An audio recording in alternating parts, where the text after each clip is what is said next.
Il est temps pour nous donc de parler de ce grand bilan. On vous en avait déjà parlé la dernière fois et on a attendu donc 2 semaines de plus pour se présenter à vous.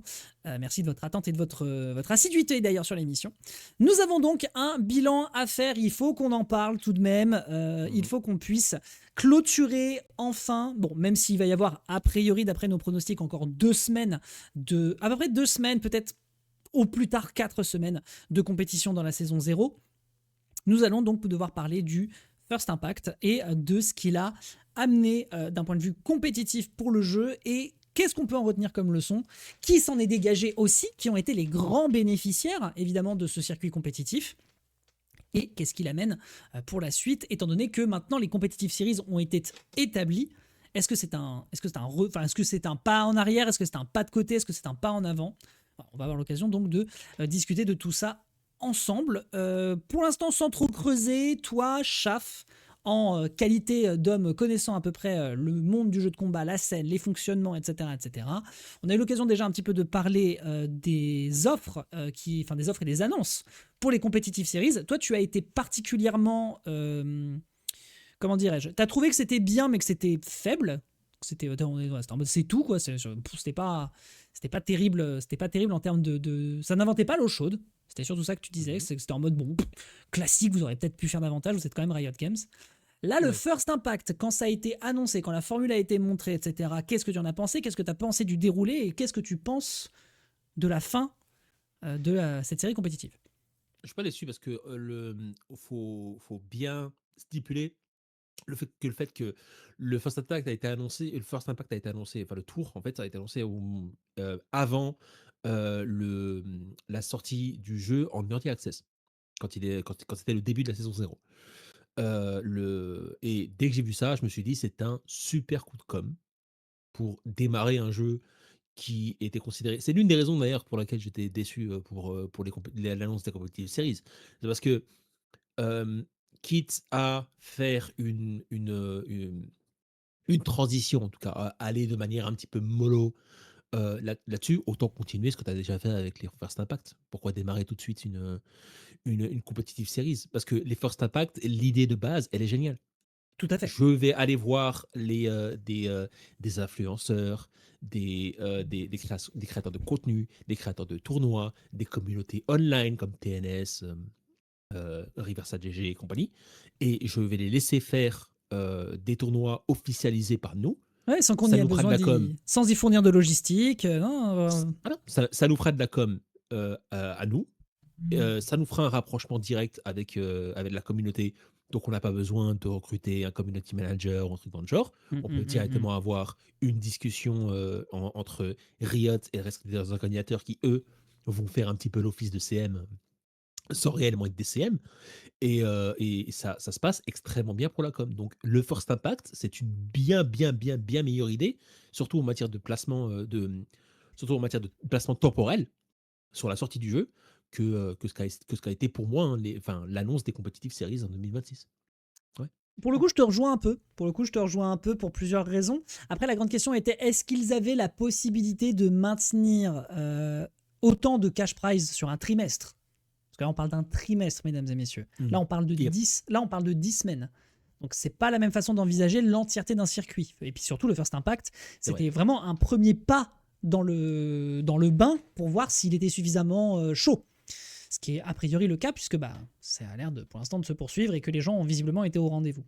Mais en effet, quand tu débarques et que tu annonces que tu décides de travailler main dans la main avec en effet des gens activement dans la scène, ce qui n'est pas le cas de Riot Games, on le rappelle, mais qui était quand même entouré de bonnes personnes, notamment au dev des persos, un tant soit peu, je te vois lever les yeux au ciel là, mais...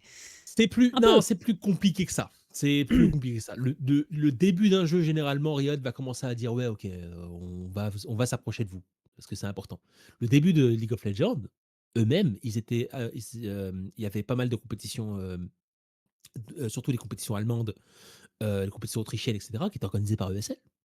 Oui, c'est vrai. Et du jour au lendemain, 2013-2014, Riot dit bon, ESL, on vous interdit de faire des tournois Riot. C'est nous maintenant qui font les tournois. Ça sera peut-être la deuxième, troisième étape de leur plan machiavélique. On n'y est pas encore. On n'y est pas encore et personnellement, toi comme moi, on le sait, s'ils le font, Mm. ils se tireront certainement une balle dans le pied. Pour la- C'est pas une balle, c'est pas une balle dans le pied. C'est un amputement. Oui, Qu'on soit clair et net. il s'arrache une jambe, on est bien d'accord. Il Non, s'arrache une jambe. C'est débile. l'idée que j'en ai, c'est que globalement, voilà, en tout cas, dans leurs équipes et en interne, il y a plutôt des gens qui sont FGC compatibles. Et donc, à partir de là, ça veut dire qu'ils vont pas non plus sabrer, en tout cas, on le souhaite, ils vont pas sabrer le bébé. Pour l'instant, donc, Après, l'idée d'aller après, chercher. Oui, de la part de l'équipe qui est derrière de Mistral, oui, il y a carrément des gens qui sont des oui, c'est ça. FGC compatibles. Ils ont recruté les gens de la FGC. De la part Naturellement. de la com de Riot, je pense plus qu'ils sont, ils sont économie d'argent compatibles. Parce que quand on y pense, On a déjà le parlé de ça. contacter Ouais. directement la FGC, comparer directement la FGC comparé à contacter soi-même les DreamHack, machin, truc, bidule, pour organiser soi-même ses propres tournois, ça coûte bien plus de pognon. Oui, oui, ce qu'on Donc, avait dit nous-mêmes. ouais, donc en soi, parler directement à la FGC, c'est bien. Ça délocalise le boulot et ça permet à la communauté de faire leur truc. Oui, oui, on avait déjà de toute façon parlé, toi et moi, de justement l'équilibre qu'il allait y avoir pour que le jeu continue de se maintenir en termes d'intérêt et en termes de côté ludique, l'équilibre entre le passion et le bilan financier. Donc ça sera vraiment tout ce qui fera toute la différence. Je vous invite à regarder les vidéos. On a déjà exprimé nos inquiétudes sur la chaîne YouTube. Tout est répertorié, 2X Radio FR, n'hésitez pas à checker. Bref, moi, perso, je trouve que c'est quand même une réussite parce qu'en effet, s'approcher des gens à l'échelle locale sur toute la planète, hein, on n'a pas fait qu'un événement, on n'a pas fait qu'une série de compétitions qui était full NA. On regardera les chiffres ensemble juste après, mais là, pour mon premier avis, franchement, ça touche tout le monde. Et quand j'entends tout le monde, j'entends au sens global, puisqu'on a certes eu du offline et on a eu du online. Alors évidemment, je te vois être un petit peu mitigé. C'est vrai qu'on n'a pas eu un seul événement qui s'est déroulé dans certaines régions du monde, notamment le Moyen-Orient et notamment l'Afrique, qui n'a pas du tout été concernée. Mais pour les 3 grandes régions du monde du jeu de combat, effectivement. Ça veut pas dire que mais de fait, ça veut dire qu'on n'aura peut-être pas un nouveau Verix sur 2XKO tout de suite, quoi. Oui, non, mais si tu veux te focaliser sur, les scènes les plus importantes en FGC, t'es même pas obligé de faire la table. Tu peux skip la table. Tout à On fait. en est à là maintenant. Donc on peut très bien. Alors que la table, c'est énorme. Hein. La Ah table, bah, c'est Mena énormément d'argent. RD, Blaze. Ah, quasiment tout le monde. Hein. Oui, Clem Wonder, MKLeo, Spargo. Mkaleo, Zilik maintenant. Non, Jonathan la table, Tin. c'est énorme. En plus, on parle pas des joueurs brésiliens qu'on connaît pas. Non, c'est énorme. Hmm. On peut, enfin, une com, parce que c'est ce que fait des compagnies comme Arc System, par exemple. Arc System, c'est même pas, enfin, quand ils disent Europe, ils disent pas Europe. Enfin, c'est pas l'Europe. Ils disent c'est l'Europe de l'Ouest. Oui, tout à Donc fait. ils vont viser 4 pays max. Et Oui, oui, tout à fait. quand ils disent Asie, ils disent pas Asie du tout. Ils disent Japon. Ils disent Japon, Corée, et ensuite Voilà. en fonction Et, en fonction des scènes compétitives, ça peut être la Chine. et leur région, il y a une région qui s'appelle Amérique. La région Amérique, il y a 2 pays. Hein.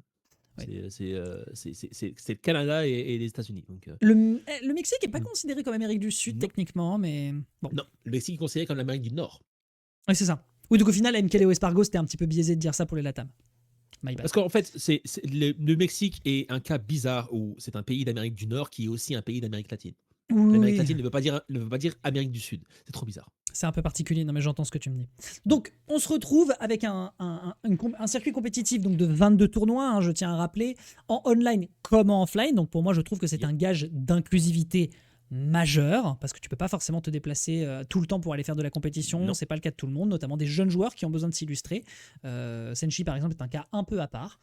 Ensuite, on peut noter que ça a concerné effectivement les 3 gros continents majeurs, à savoir donc l'Asie, l'Amérique au sens global, ainsi que l'Europe, et surtout en laissant la main mise en termes de direction artistique, d'édito. Alors, tout le monde s'est arrangé sur les dates, ça j'en doute pas une seule seconde, mais en termes de ligne éditoriale, en termes de post, alors évidemment il y avait quand même une lines, il y avait quand même moi j'avais regardé en détail notamment pour les restreams, il y avait des guidelines à respecter, mais il fallait vraiment avoir envie de dessiner une bite sur ton stream pour que tu te fasses strike. Globalement, c'était quand même assez free. Aussi, ne pas proposer de jeu d'argent en pub. Enfin, en gros, des trucs qui sont dans le minimum de la décence. Basique. Tu pouvais faire un restream sans problème et tu pouvais aussi donc organiser un tournoi sans problème, que ce soit un first impact ou non. Donc ça, globalement, il n'y a pas d'emmerde. De fait, en donnant donc la part belle à toutes les scènes locales pour pouvoir justement se déboîter et proposer des tournois de différentes envergures. Hein. Je rappelle quand même que le eBay Games premier du nom a fait 370 participants, que l'Evo a fait salle comble avec 256 participants également à l'Evo France, ce qui est un peu normal aussi parce que c'est l'Evo. Donc il y a eu vraiment un engouement et leur objectif c'était de s'en servir comme thermomètre. Et pour le coup, moi je trouve que la sauce a globalement bien pris. Les gens se sont prêtés au jeu. On a les débuts encourageants, enthousiasmants, je trouve, moi, d'une scène compétitive. On sait déjà qui suivre, on sait déjà qui a quoi à raconter sur le jeu. Je pense que c'était déjà des gens qui étaient déjà présents sur la bêta fermée ainsi que l'alpha. J'avoue que j'étais un peu moins présent.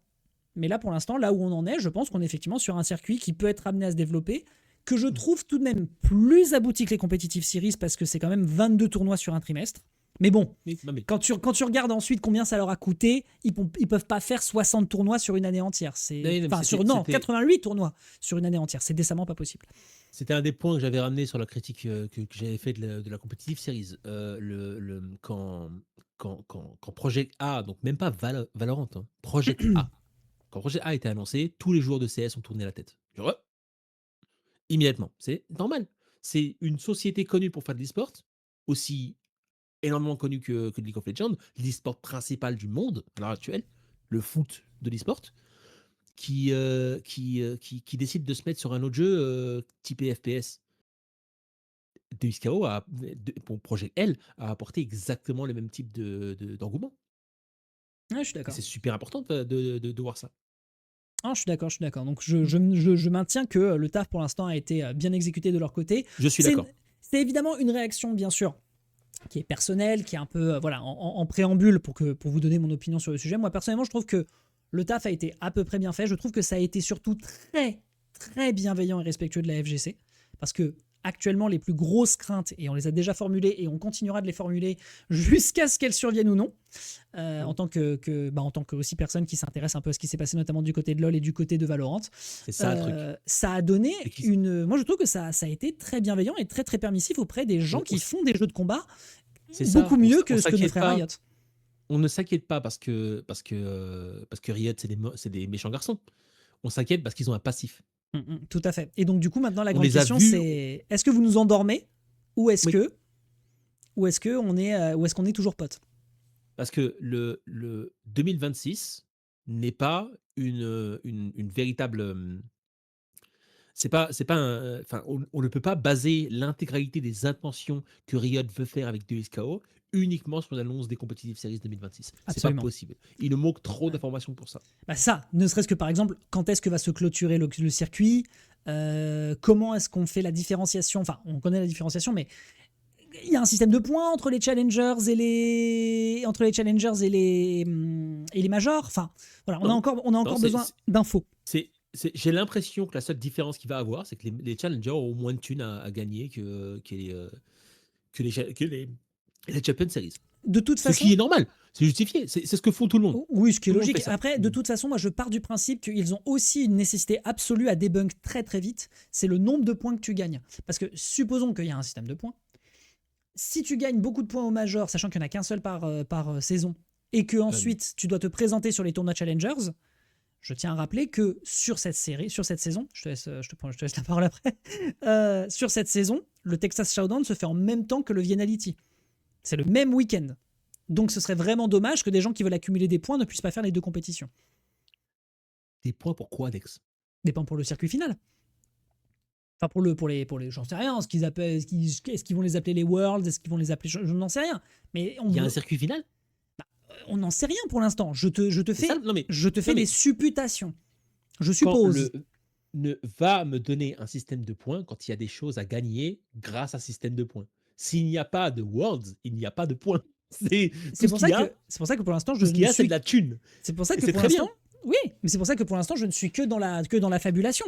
J'imagine qu'ils sont en train de préparer une vidéo où ils vont expliquer un peu plus en détail ce qu'ils ont l'intention de faire pendant les competitive series. C'est littéralement ce qui va nous maintenir en haleine pour l'entièreté de l'année. C'est ce que je souhaite, parce que je considère toujours l'annonce des nouvelles séries comme monstrueusement timide par rapport à ce qu'ils peuvent faire. Je suis d'accord. Donc, si on peut savoir plus, à savoir, est-ce qu'il y a un tour, est-ce qu'il y a un système de points, est-ce qu'il y a une finale, est-ce qu'il y a plus d'events, est-ce qu'il y a de l'online? Ah oui. Non, mais je, bon, je veux plus d'informations. Ouais, c'est pour le pas coup, complètement- je suis complètement d'accord avec toi. Bon, le chat, évidemment, si vous avez besoin de vous exprimer sur ce First Impact, n'hésitez pas. On va sur nous. cette année aussi, hein. Oui, c'est vrai que mine de Sur rien, ce début de XKO. Parce que ça a c'est été pas une juste le année. bilan des C'est vrai First que c'est Impact, pas c'est aussi que le First Impact aussi, oui, c'est vrai. ouais, c'est aussi un petit peu le bilan du jeu et de voir si le jeu a un avenir. Et honnêtement, il l'a prouvé, hein. Oui, oui, globalement, ça a été quand même bien équilibré. L'alpha, c'était quand même très, très agressif. On se rappelle encore avec des grands traumas les moments qu'on a passés dans le corner face à une Harry qui savait ce qu'elle faisait, hein. Qu'on soit clair. Qu'on soit clair et net. Si vous trouvez le début de l'early, même l'Alpha Lab, le début des Alpha Lab, comme agressif en matière de jeu de combat, vous ne connaissez rien. Oui, certes, mais par contre, au-delà de ce truc-là, Honnêtement, si vous pensez qu'actuellement le jeu est agressif, allez faire un tour aux Alpha Lab. ouais. Bien. Non, mais si vous pensez que l'Alpha Lab était agressif, allez faire un tour du côté de Marvel vs. Capcom 3, hein. Oui, mais là, le problème, c'est que tu sors du Il y a cadre des dans gens, lequel il y a les gens des pourraient gens, s'intéresser. et Tu vas je toujours trop reste loin. quand même, oui, mais je reste quand même dans le cadre FGC. comprends. J'ai mon billet FGC que J'entends. je dois montrer à chaque fois que je parle de ça parce que c'est super important pour Oui, moi. oui, je suis capable Et de l'entendre. le truc, c'est que d'un point de vue équilibrage et d'un point de vue, surtout, pour moi, équilibrage est plus pensée d'équilibrage, à savoir ce qu'on veut réellement faire in fine dans le jeu. C'est méga propre. C'est méga propre. Ok, le Yako et Echo étant un problème n'empêche rien du fait que ce soit méga propre. Non, il n'y a Rien du rien. tout. Là-dessus, on est d'accord. On va descendre un Ah, petit peu pour refaire. Bro, mais pas Ouais. assez fort. Ça reste quand même un jeu extrêmement équilibré. Et ça Les commence. meilleurs joueurs de Bro. Et Les... ça commence de Je plus en suis. plus à bouger parce que, évidemment, tu as besoin de plus taffer pour gagner, mais il y en a qui taffent justement plus pour gagner. Justement, Watimoa l'a fait lors de la fanfare, qui reste un tournoi où il n'y a pas effectivement beaucoup de gens. Mais il a quand même fait des bons placements. Il y a des Broms qui font quand même des bons placements ces derniers temps.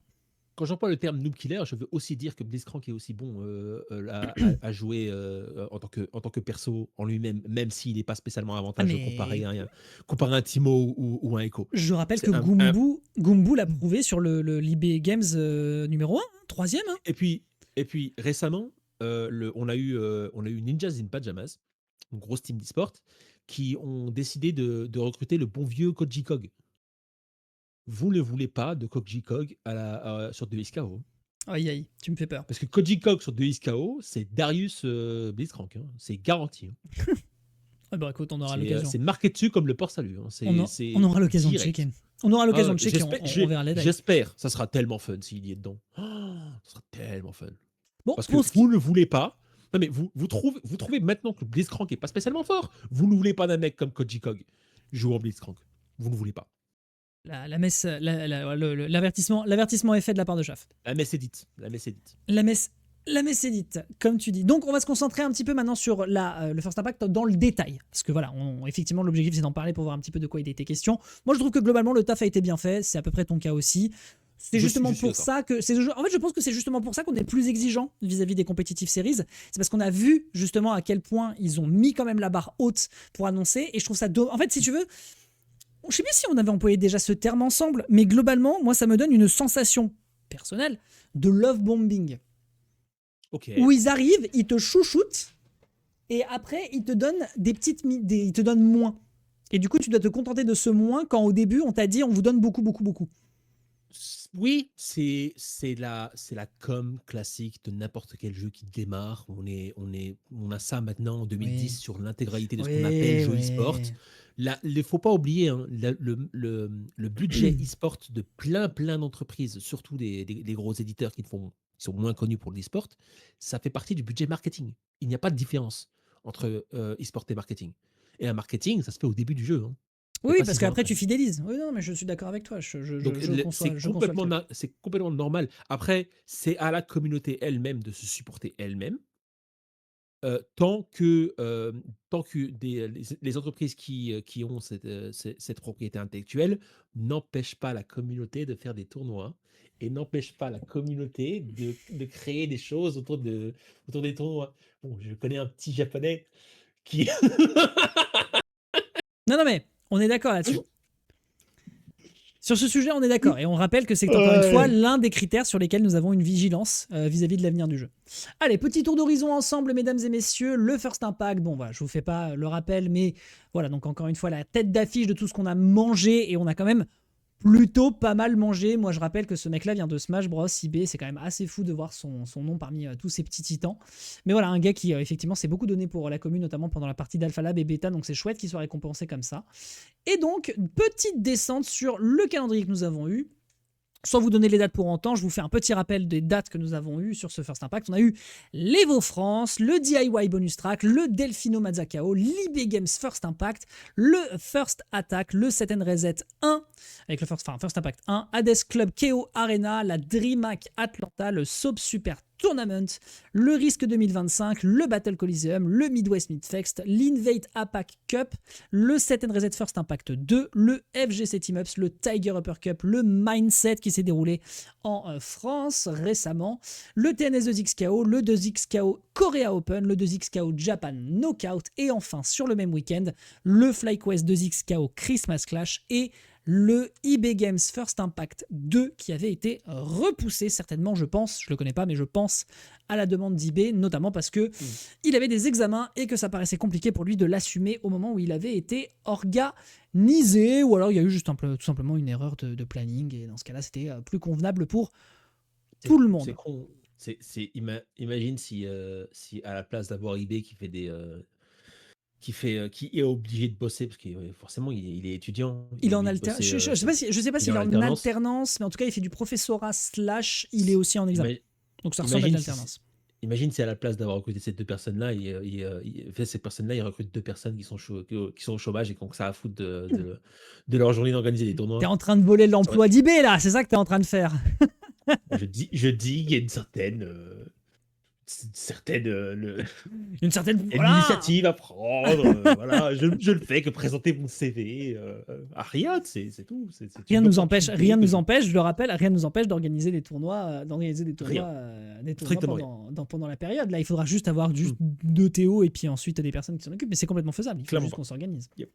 On en parle de toute façon, on vous rappelle qu'on essaye d'envisager des trucs et qu'on veut cook justement pour la rentrée de janvier. On veut clairement avoir plus de présence sur le jeu et pas forcément j'ai que des sur idées cette émission. Fun, je vais en parler à Dex en off. J'ai des idées fun qui peuvent être...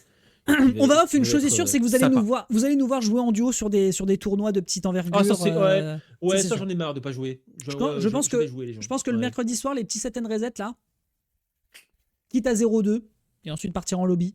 Pourquoi pas parce que ça peut toujours créer Dex, ça peut toujours créer du contenu. Ah mais bien sûr, naturellement. Alors, quelques chiffres, mesdames et messieurs, parce que c'est chouette de vous présenter les tournois sur toute cette période qui s'est déroulée, je rappelle, entre le 10 octobre et le 13 décembre.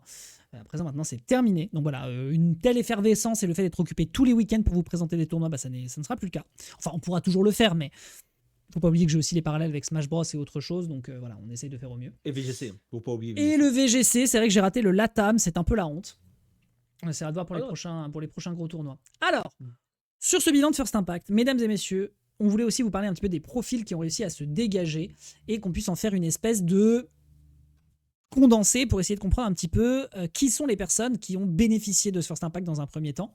Il y en a un qui va se dégager très très vite et je pense que vous pouvez tout de suite l'écrire dans le chat parce que vous allez trouver immédiatement. Je pense que c'est assez difficile de ne pas savoir qui est le grand gagnant de cette série de compétition et surtout pour essayer de comprendre en fait qui sont les gens qui gagnent des tournois sur 2XKO et à quoi ça, voilà, c'est quoi en fait les top 8 et la scène compétitive de 2XKO. Alors, petite lecture, je l'ai sous mes yeux. On a, mesdames et messieurs, dans un premier temps, Wawa qui a 2 victoires. Nous avons Leffen qui en a 2, dont une en double. C'était lors du Midwest. Non, c'était pas le Midwest Mix Fest. Non, c'était DreamHack Atlanta. Non, DreamHack Atlanta, il gagne contre Sonic Fox, mais il gagne tout seul. Moi, je te parle en duo. En duo, il gagne avec Super Noon et c'était lors du... C'était au Midwest Mix Fest. Yes. On est sûr de ça? Oui, c'est ça. Je pense qu'effectivement, c'est de ça dont on parle. J'espère ne pas dire de bêtises. Parce que... Non, le Midwest... Attends. Le Midwest Mix Fest... Il y a eu le Texas Showdown quasiment en même temps. Et c'était Diaphone et K7 qui ont gagné. Je revérifie. Je check avec à moins que ce soit l'inverse. Hein. Mais ça m'étonnerait pas que ce soit non, le risque, c'est Diaphone K7. Le risque. Okay. Risque Diaphone K7 et du coup, Leffen qui gagne du coup avec Super Noon au Midwest Mix. Non, c'est l'inverse. Il gagne le risque et le Midwest Mix Fest est remporté par Diaphone et K7. Bon, Anyways. Donc, Leffen qui remporte 2 victoires. Le New-Yorkais, j'ai mangé son nom. T'inquiète, tu as la bonne réponse, mais on va te le donner juste après. Jonathan Tin, joueur d'Amérique du Sud, qui remporte 1 tournoi. Inzem qui en remporte 2. Zilik du côté d'Amérique du Sud également, qui en a 2 à son actif. Côté Corée, nous avons Doropon, Champ, Poka et Ikohan. Bon, Ikohan étant japonais, mais c'était du côté de la Corée aussi qu'il a remporté des tournois. Supernoon qui en remporte un en double en compagnie de Leffen. Diaphone et K7 Show-Off qui en gagnent respectivement un en double également. Et enfin, le dernier petit sur le tournoi américain qui n'est autre que Mace Traps lors du FlyQuest qui a surpris un petit peu tout le monde. Et évidemment, si vous avez fait le compte, vous voyez qu'on est à 17 victoires. Il y en a un seul qui en remporte, non pas 3, non pas 4, mais bel et bien 5 victoires. C'est le seul à faire plus de 2 victoires. Non, c'est le seul à faire plus de 3 victoires. La seule autre personne qui y est parvenue, c'est Leffen, qui en fera donc un total de 3 au total. Si je dis pas de bêtises, peut-être que je refasse le compte, mais je crois que c'est ça. Je crois qu'il s'est arrêté à 2, mais je suis pas sûr. Donc je recalcule, 2 plus 5, 7, j'ai imaginé qu'il en a gagné 2, ça fait 9, 10, 12, 14, 15, 16, 17, 18, 19, 20, 21, 22. Ah non, il ne faut pas que je les compte en double ensemble, il faut pas que je compte Supernoon de fait. Attends, je recommence. 2, 7, 9, 10, 11, 12, 13, 14, 15, 16, 17, 18, 19, 20, 21, 22. Il en a que 2 à son actif. Il en a que 2 à son actif. Ça va être le problème principal pour un éventuel, concours, parce que tu téléphones, il y a des tournois que tu gagnes, tu les as gagnés avec Supernoon, et un autre tournoi que tu gagnes tout seul. Les points, ça se fait comment? Oui, c'est une bonne question. C'est effectivement une bonne question. Donc en effet, tu as raison, il n'y a que 2 victoires du côté de Leffen. Donc la seule personne à faire plus de 2 victoires consécutives, enfin pas consécutives, mais 2 victoires, c'est Ikari, mesdames et messieurs. Et donc c'est vrai que actuellement, en tout cas au regard des compétitions officielles et au regard même de ce que je vous ai montré tout à l'heure sur le site de Zix Combo, Ikari est pour l'instant, d'un point de vue purement numérique, le meilleur joueur du monde. Pour l'instant, c'est compliqué de se prononcer parce qu'on en a déjà parlé. En diagonale, en haut, en bas, à gauche, à droite. C'est compliqué pour l'instant de définir qui sont les meilleurs joueurs, enfin qui est le meilleur joueur du monde, tout simplement parce que on n'a pas encore eu d'affrontement concret, on n'a pas encore eu une surprésence suffisante. On vous a déjà parlé aussi du chiffre entre les résultats de participation pure et les résultats sur des gros events. Remporter un Evo, est-ce que c'est mieux que de remporter 57 tiers? Les débats sont ouverts. Ouais, qu'est-ce qui vaut quoi en fait? Qu'est-ce qui vaut quoi? Exactement. Donc, ça n'empêche pas tout de même que Ikari s'est positionné sur quand même de très belles compétitions sur cette saison et qu'actuellement, il tabasse un peu tout le monde puisqu'il prend 5 victoires à son actif. Est-ce que si Wawa était plus actif, il aurait remporté plus de compétitions? En fait, on ne sait pas et on ne le saura pas. Donc, les mates, vous aurez beau, et vous avez raison, polir votre arme nucléaire pour la préparer pour les prochaines compètes, et pour l'instant, elle n'a que 2 victoires à son actif. Et au vu du nombre de tournois qu'il a fait, c'est vraiment très très impressionnant. Parler d'un top précis avec un ranking précis du genre 5e c'est temps et 4e c'est temps, j'aime pas parce que on a trop peu d'informations et on a trop peu d'interactions entre ces joueurs. Oui. Parler d'un espèce de Mount Rushmore ou parler d'une liste à abattre des meilleurs joueurs à l'heure actuelle, parce que le truc c'est que dans les non-vainqueurs, des gens qui n'ont pas gagné de Force Attack, exactement. Il y a des gens qui font partie de cette liste. Tout à fait. Regardez, Noka n'a pas remporté un seul First Impact. Noka n'a pas remporté un seul First Impact. Noka est complètement dans le top 10 parce que Noka est extrêmement présent en ligne. 100%. J'ai aussi les Twins en tête. Parce que malgré le fait qu'ils n'ont pas gagné le Force Impact, ils sont quand même super dominants et apportent énormément de problèmes à un certain Ikohan. D'ailleurs, Ikohan leur a volé la vedette par 2 fois. Par 2 fois, mais ça n'empêche pas que ce soit un problème. Wawa qui gagne tous les tournois où il a participé. C'est tout à fait vrai. Et c'est donc quelque chose à prendre en considération. En fait, c'est ça. C'est un débat qu'on a déjà eu ici et on pourrait en discuter ensemble. C'est en fait gagner tous les tournois auxquels tu participes, d'accord. Supposons qu'il y ait 500 tournois dans l'année, tu n'en fais que 6.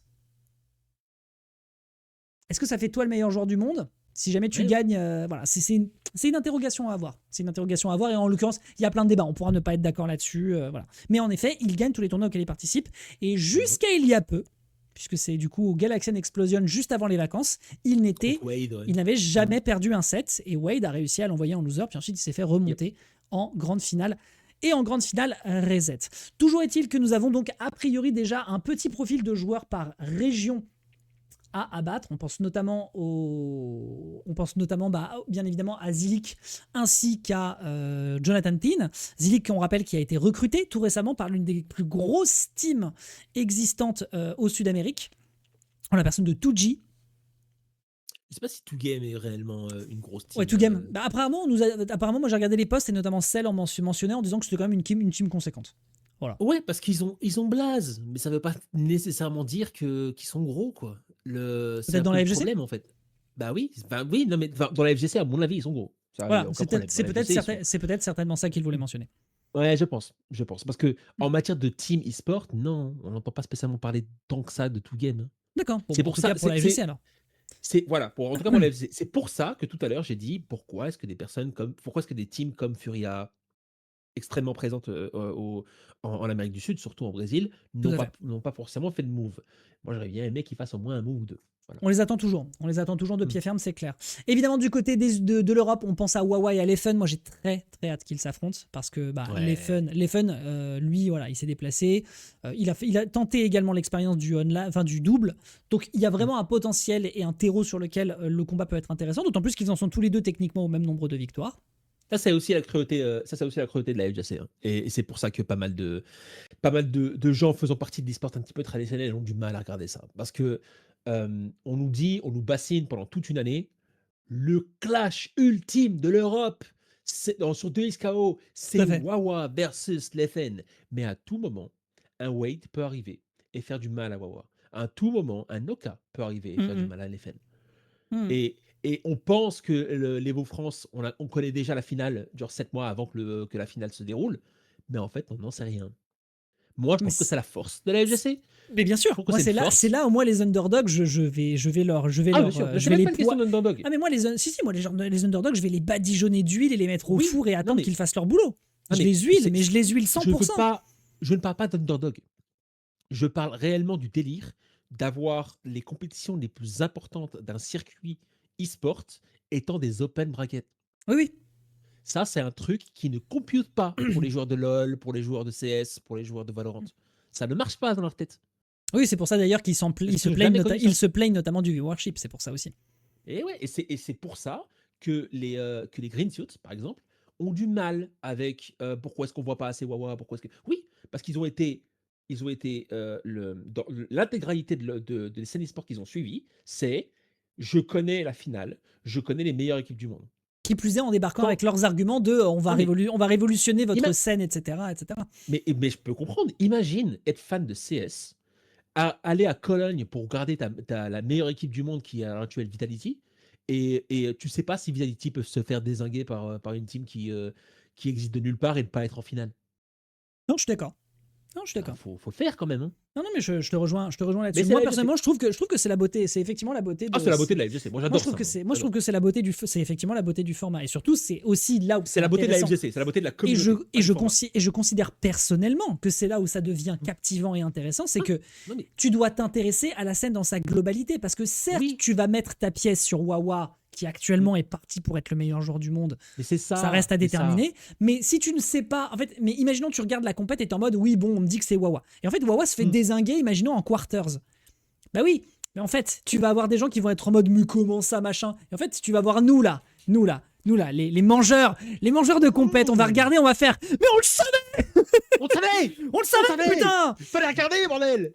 Il fait top 1 sur tous les tournois ces dernières semaines. Qu'est-ce que t'as cru? Qu'est-ce qu'on racontait? C'est pour ça que je dis qu'il est free agent et que c'est un scandale qu'il soit free agent aussi longtemps. Mais bref, le Rexy, tu fais partie de la FGC. Dex, tu fais partie de la FGC. Je fais partie de la FGC. On est tous clients aussi. On sait, on adore ça et on ne veut pas que ça change. Moi, je ne parle pas de moi, je parle pas de nous. Je parle des gens qui regardent d'autres e-sports, en particulier les autres e-sports de Riot, parce que le jeu est fait par Riot quand même. C'est vrai.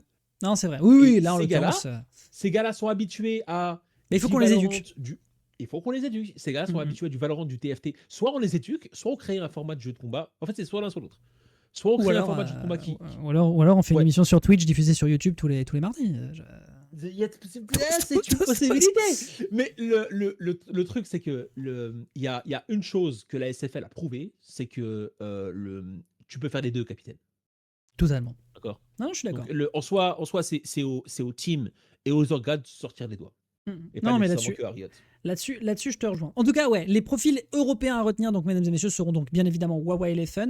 Évidemment, on vient de parler, là j'ai parlé des gens qui remportent les tournois, mais on a aussi constaté qu'il y avait aussi une uniformisation, un peu moins du côté des LATAM, mais globalement du côté des compétitions US et des compétitions européennes.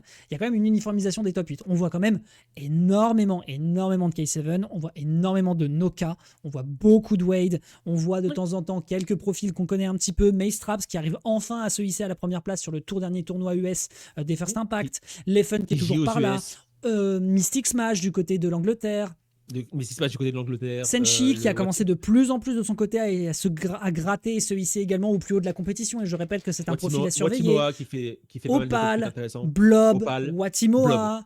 tout à fait. Donc voilà, Fraise. donc voilà, évidemment on ne vous les présente pas parce qu'on vous les a quand même déjà beaucoup présentés sur toute cette période du First Impact, mais gardez en tête que voilà, il n'y a pas que les gagnants, il y a aussi tous les gens qui se hissent au top 8 et c'est déjà un gigantesque exploit. Vraiment, faut pas considérer que c'est un... Si jamais Wawa un jour fait 3e, c'est pas un échec. Ne soyez pas étonnés. Et surtout, c'est pas un échec, c'est sur 3e, c'est aussi très bien. Enfin, je veux dire, voilà. Mais bon, forcément, quand la première place, tu ne penses qu'à ça en tant que compétiteur de Riot, c'est vrai que ça la fout un peu mal, quoi. Mais je pense que ça fait partie du job d'éducation que des personnes comme Reza veulent mettre en avant à fond, et que des personnes comme nous veulent mettre en avant sur cette émission. Absolument. Et Donc, voilà. Nous ne sommes pas là à focaliser uniquement sur ce que font les tops. C'est très important qu'on puisse parler des autres. En fait, tu vois, le premier exemple qui me sort justement sur la liste des gagnants, quand on voit qu'Ikohan gagne 2 First Impact, c'est parce qu'il s'est débarrassé des Twins.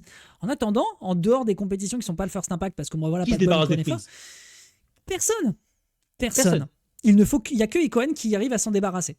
Donc à partir de là, les Twins sont évidemment des gens à avoir en tête, et le fait qu'ils ne soient pas présents cette fois-ci, bon bah, tant pis, pas de bol, mais en attendant, ça n'empêche pas que ce sont des joueurs extrêmement menaçants qu'il faudra vraiment surveiller au mois d'avril lors du 2XKO Japan. C'est clair et net. Je continue un petit peu avec les chiffres. On a eu aussi une très belle représentation sur laquelle on va avoir de la critique à faire, mon brave Chaf.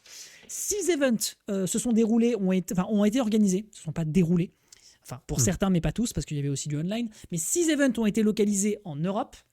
7 events ont été localisés en North America.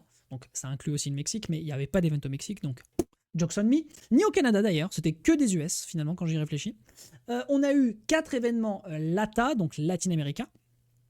5 événements dans l'Asie-Pacifique. Bon, comprenez le Japon et la Corée, globalement.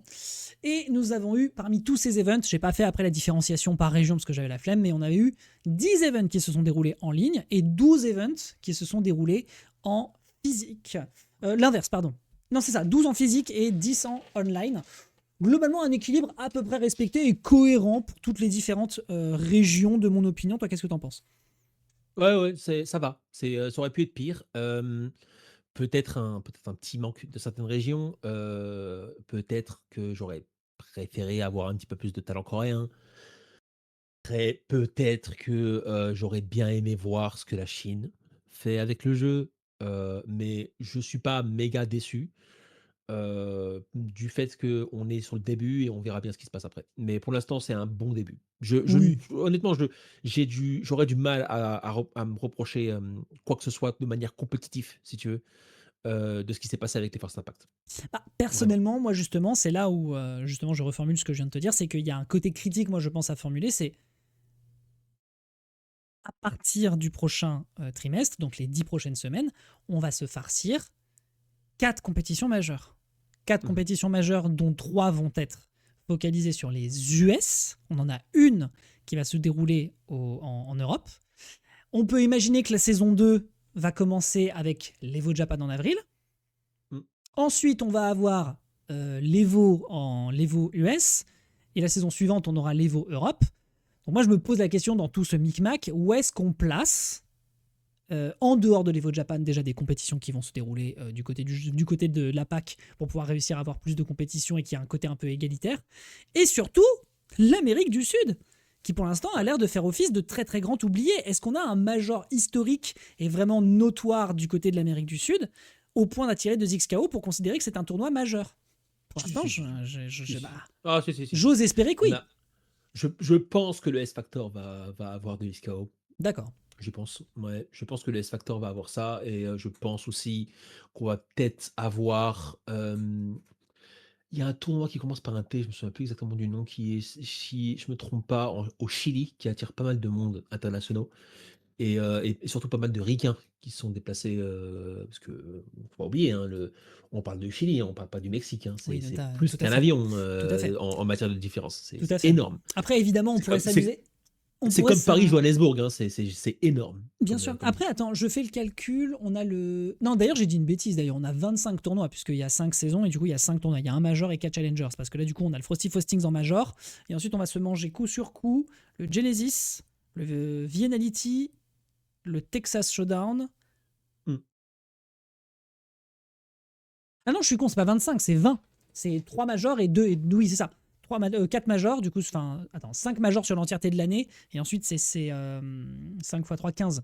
15 tournois entièrement supportés. Donc, pour le coup, c'est bon. Donc, donc Ouais, on a 3 US, 3 US, 1 EU. Après, on pourrait s'amuser évidemment à les placer. Ça, pour le coup, ça pourrait être rigolo qu'on puisse faire ça. C'est qu'on place, qu'on se fasse des pronostics et qu'on place quel tournoi sur ça quelle peut être saison marrant. vont être, etc. Faudra qu'on y pense en Ça peut être concept. marrant. Ça peut être rigolo. Mm. Donc, moi, je trouve personnellement, et je viens justement de vous le mentionner tout à l'heure, que c'est un énorme, personnellement, je trouve, en termes d'inclusivité, de manque à gagner sur le fait que déjà, il n'y a plus d'online.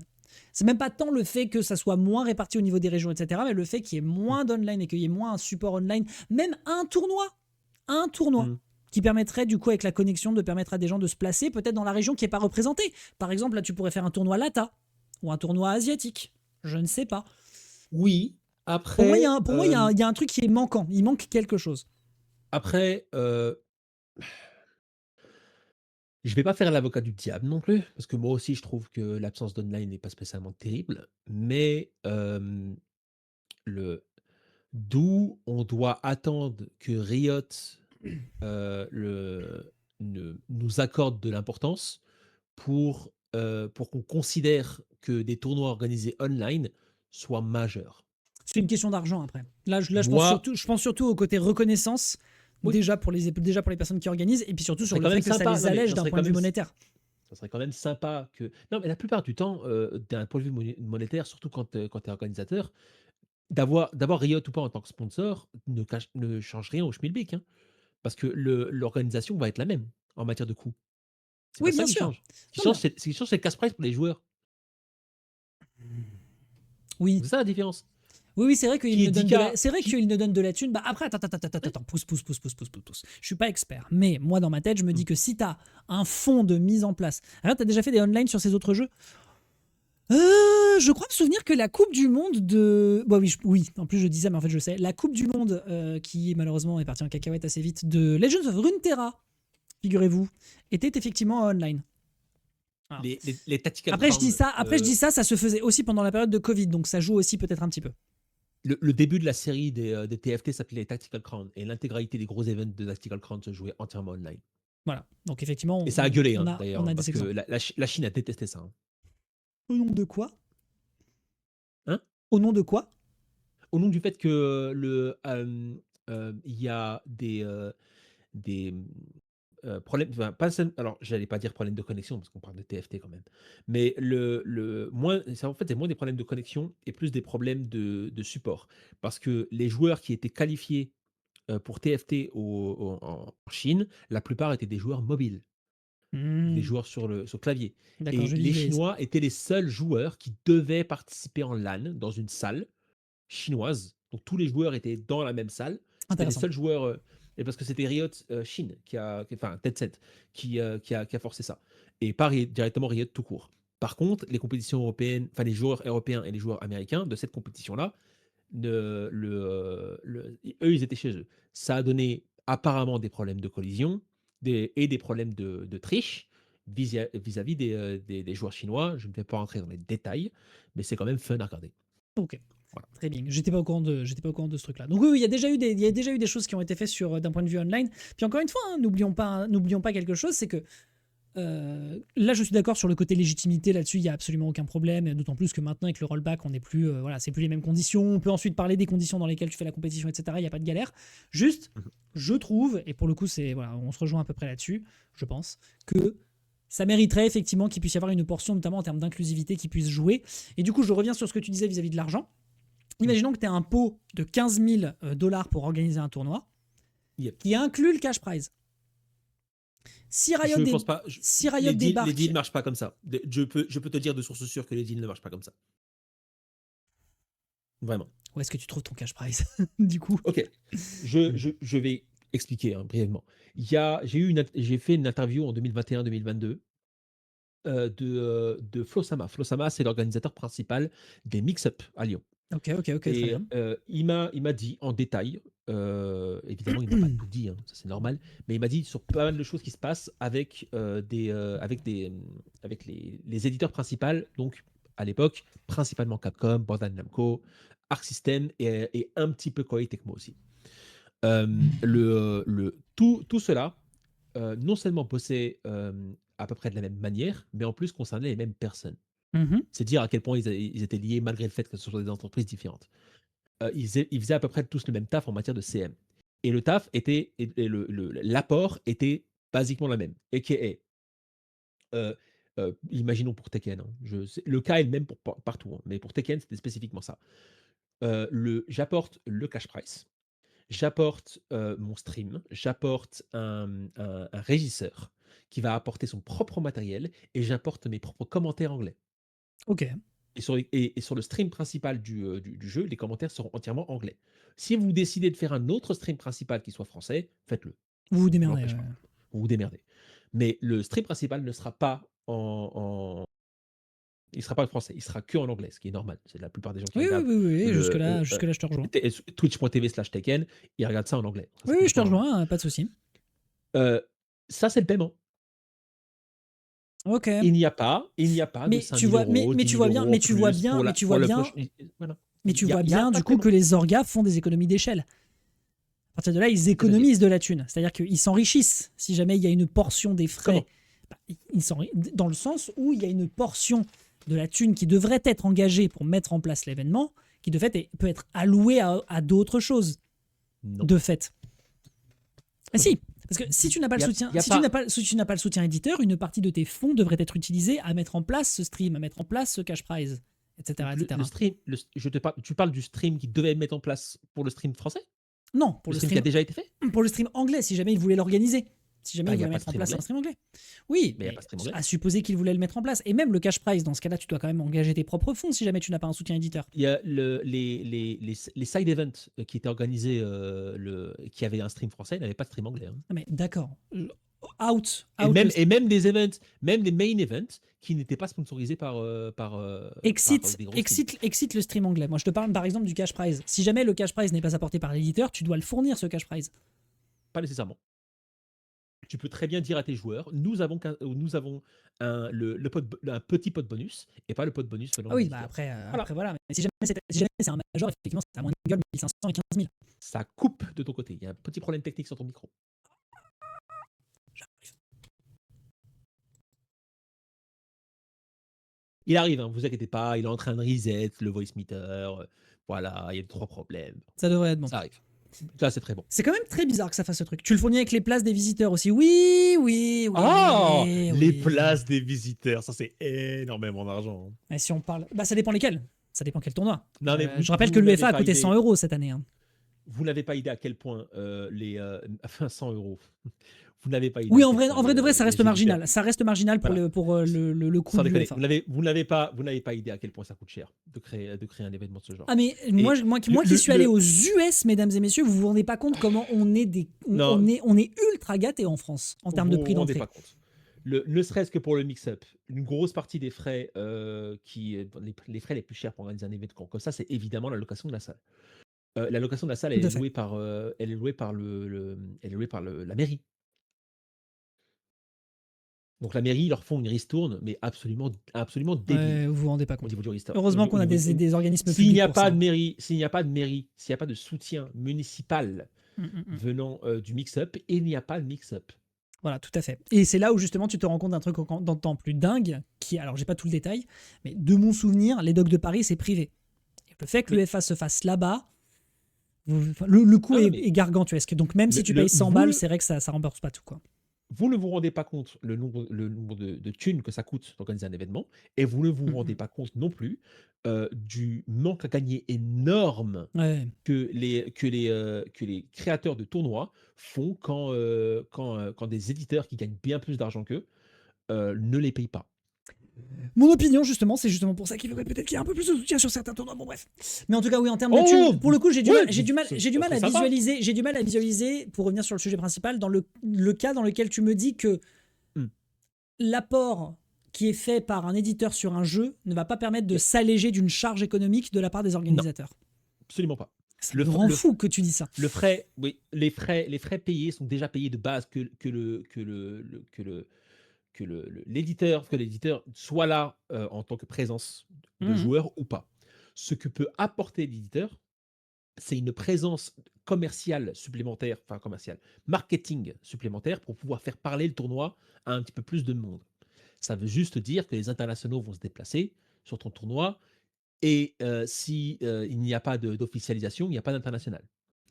Mais du coup, Certes, c'est un ok. format. Certes, Ça me mais fait est-ce qu'on a. légèrement penser à Mais je est-ce te qu'un paye en mix. visibilité si tu fais mon site web, quoi. Yep, yep, yep. Le Tu mix-up te est rends bien payé en compte qu'il y a une exposition, baise. Claire. Non, mais est-ce que je me rends compte qu'il y a une baise? J'ai interviewé le gars. Je me rends compte qu'il y a une baise. Non, non, non, non, non. Non mais Non, ok, tout va d'accord. bien. Moi, Le business est très bien. dans ma Non, non, tête, non. Non, j'étais persuadé que si jamais d'un seul coup t'as 15 plaques qui tombent dans ton compte en banque de la part de l'éditeur pour mettre en place le non, truc, ça t'allège. Bon, non, non, non, non. faut Il y a croire pas, que il y je a, suis il y trop a, naïf.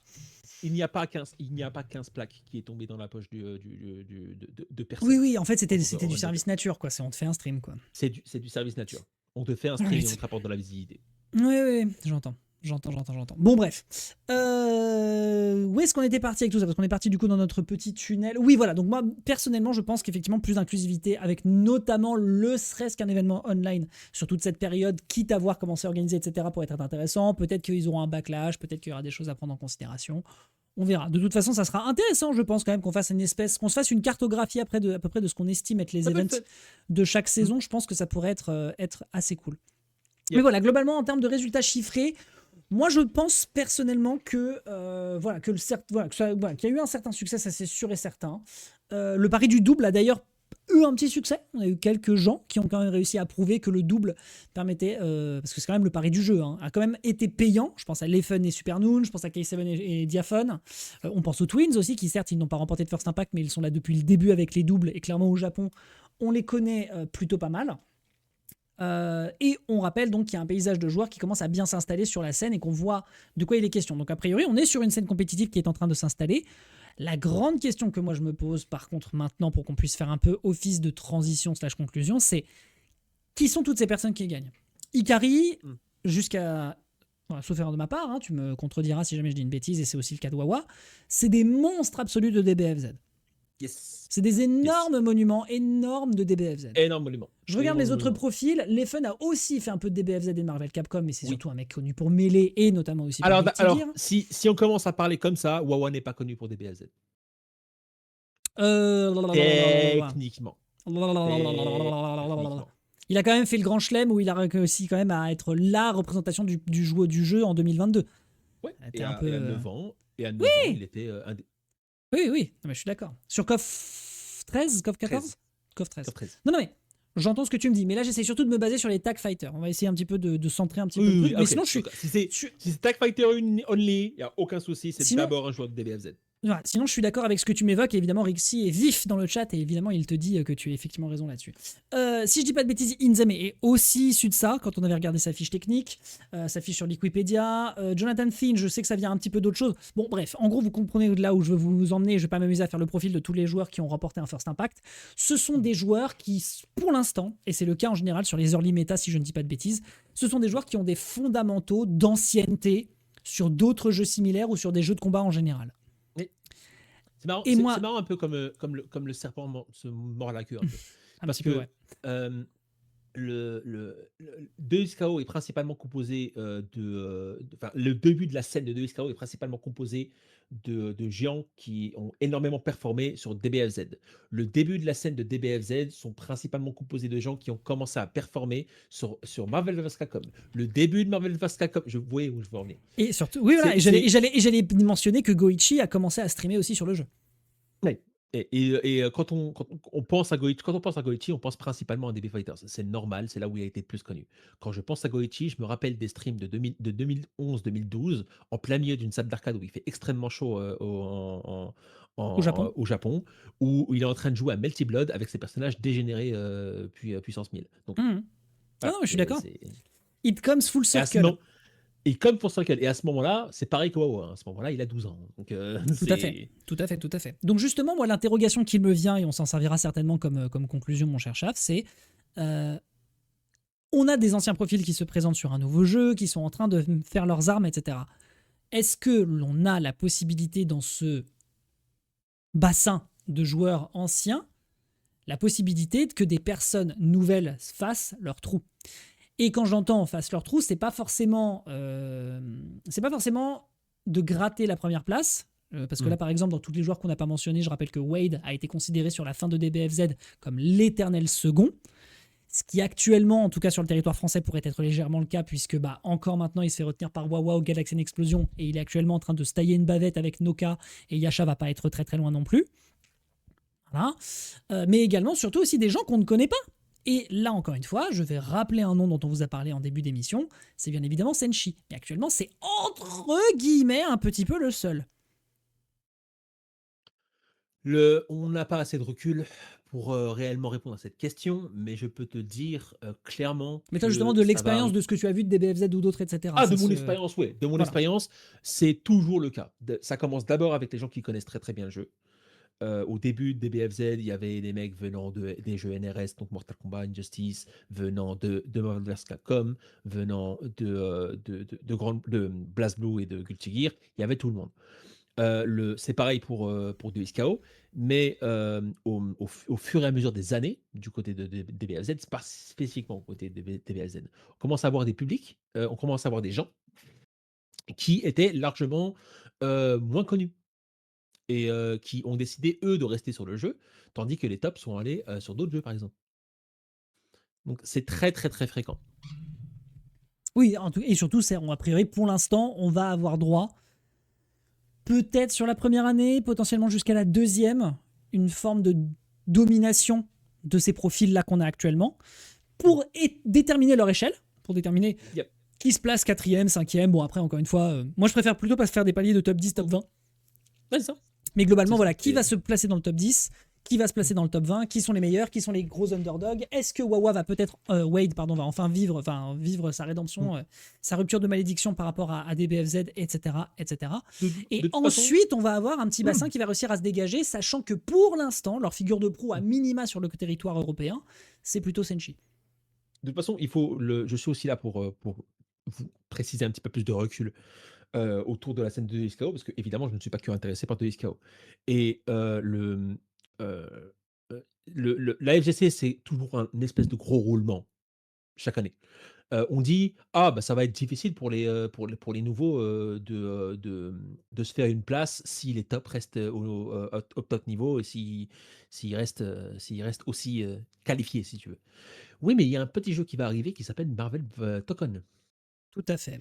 Qu'est-ce qui nous fait dire que ces gens qui sont extrêmement intéressés par 2XK à l'heure actuelle ne vont pas se dire ouais, je préfère Token, j'aime bien Marvel. À noter Et tout ils de passent même à Marvel que le jeu est un peu tiède en termes de réception pour l'instant. pour l'instant. Pour Pour l'instant. l'instant. Mais c'est très facile. C'est très facile d'être tiède et de ne pas avoir de réelle ambition, enfin de réelle ambition. On ne sait pas réellement ce qui se passe sur le jeu à partir du moment où le jeu est encore en bêta. J'ai du mal, juste pour les gens du chat, hein, j'ai vraiment du mal avec les gens qui ont déjà en tête une opinion d'un jeu qui n'est même pas sorti. Oui. Oui, Vraiment du mal avec ça. on a déjà eu l'occasion de voir tes discours sur le sujet Ah ouais, ça me pendant ces saoule. dernières semaines. Le jeu a 14 minutes et il y a déjà une tier list. Il y a déjà... Calmez-vous, laissez En fait, le temps oui, et puis au jeu surtout, de se développer. on dit aussi ça en tant que vieux con parce qu'on sait qu'on est à une période où aujourd'hui C'est vrai. les gens ont besoin absolument d'avoir des datas. Et puis c'est là où c'est vraiment vite, c'est super intéressant aussi parce que en quelques jours, en quelques heures parfois, tu peux déjà, pour des personnes qui n'y connaissent rien. Après, est-ce que c'est bien ou c'est pas bien, mais en tout cas, on n'a jamais été autant submergé d'informations sur des jeux. Hmm. Grâce à Internet, grâce aux créateurs de contenu, etc. En fait, Par contre, ça fait aussi que du coup, les gens ont le travail pré-mâché et n'ont pas le temps eux-mêmes Et de se ça- faire leur opinion sur le sujet. C'est exactement le mot que j'allais utiliser. Bon, après, ça, le C'est problème, c'est que pré-mâchage. c'est un truc qui concerne aussi l'entièreté de la société. Je veux dire, actuellement, les gens, tout. méfiez-vous de l'intelligence artificielle parce que ça va être très très drôle dans quelques semaines, dans quelques mois, dans quelques années. Voilà, Non, ça, c'est un ça va sujet, être c'est un sujet général. C'est déjà drôle maintenant. C'est déjà drôle maintenant, pour le coup, Au je cas suis où. assez d'accord. On voit quand même des trucs assez flippants. De là à ce qu'on ait une IA top 1 sur le jeu, bon, je me permets quand même d'avoir 2-3 doutes. Non, je parle pas des joueurs, je parle de nous, en fait. Oui, laisse-moi faire de l'humour, espèce de zouave. Ouais, c'est pas faux. Ouais. Mais juste, sans faire de l'humour, et en parlant réellement d'intelligence artificielle, moi, quand je dis quelque chose et que je le publie sur YouTube, j'ai passé du temps à le monter, à écrire le texte que j'ai dit, à montrer les footages de la preuve que ce que je dis et de ce que j'avance. C'est très facile pour quelqu'un de scrap l'intégralité de ce que je dis avec l'intelligence artificielle et de publier la même vidéo et d'avoir 2 fois plus de vues. Oui, bah oui, bon, bah écoutez, on espère que Ça ça arrive n'arrive tout le pas. temps. On espère que ça n'arrivera pas et que c'est pour ça que vous devez vous abonner, mesdames et messieurs. Ah, mais moi, c'est ce qui m'inquiète parce que je suis parano puissance 1000. Oui. Mais ça, enfin, voilà, quoi, ça peut arriver. Non, mais je le conçois. C'est pour ça, mesdames et messieurs, qu'il faut s'abonner sur YouTube. Et justement, on va pouvoir en profiter pour transiter, puisque nous en avons, a priori, je pense, terminé avec ce First Impact. Moralité, globalement, oui, on va faire un petit break. Moralité, on est plutôt content de ce First Impact. On espère sincèrement que l'idée de se projeter sur une année du côté de Riot Games, c'est très certainement justement pour se faire une idée globale de ce qui va advenir et de tester sur un projet à long terme, parce que là c'était un trimestre, mais j'espère personnellement, secrètement, qu'ils iront plus loin et donc qu'ils récupéreront des éléments du First Impact pour que la compétition soit plus saine et plus large, pour qu'elle puisse accueillir le plus de monde possible. Je te jure que j'aurais préféré un second Impact plutôt qu'une compétitive Series 2020. Et surtout un jeu sur Switch, bordel de merde. Allez, on tape une petite pause, mesdames et messieurs. On se retrouve après pour la dernière partie parce que les tournois du week-end, on n'aura pas grand-chose à vous dire. On va sur le Champions Gaslight. Petite pause. À de suite.